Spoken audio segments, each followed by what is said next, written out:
बोली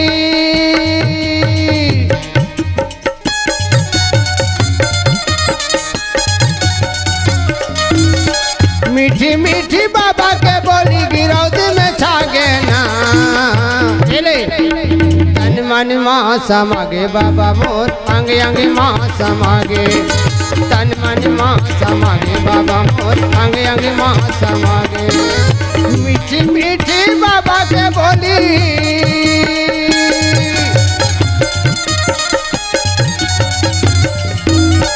मीठी मीठी बाबा के बोली गिरौदी में छागेगा हे तन मन माँ समागे बाबा मोर आगे आगे माँ समागे तन मन माँ समागे बाबा मोर आगे आगे माँ समागे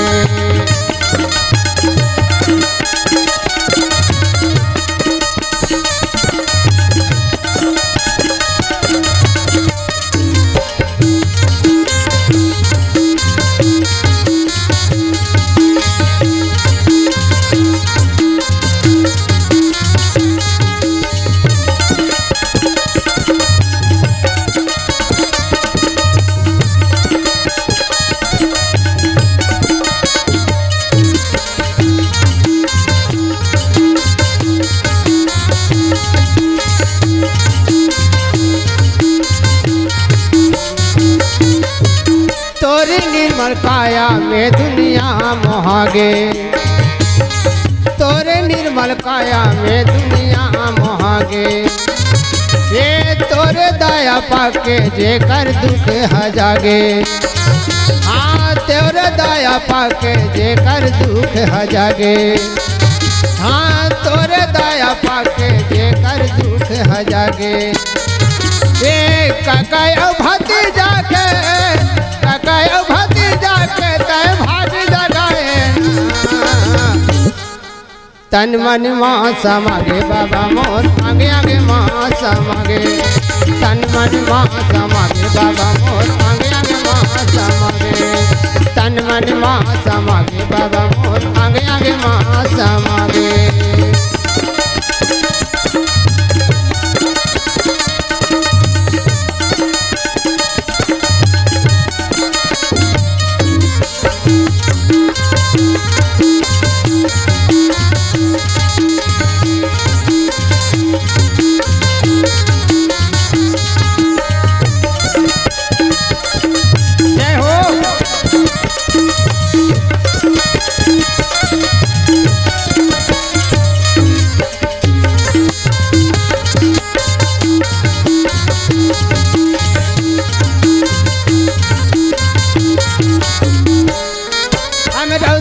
कोरा में खेले तहाँ लैका बन के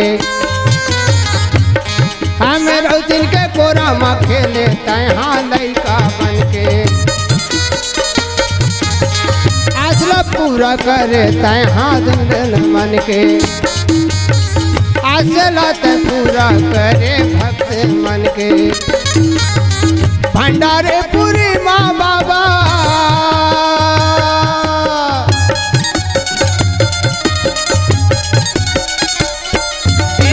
भंडारे पूरी माँ जोड़ा खाम गड़ाए ना ये तन मन माँ समागे बाबा मोर आगे आगे माँ समागे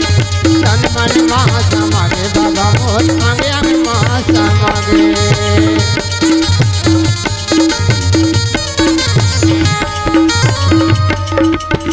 मीठी मीठी बाबा के बोली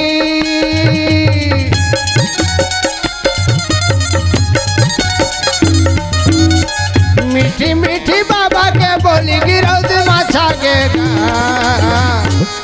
ये तन मन माँ समागे बाबा मोर आगे आगे माँ समागे तन मन माँ समागे बाबा मोर आगे आगे माँ समागे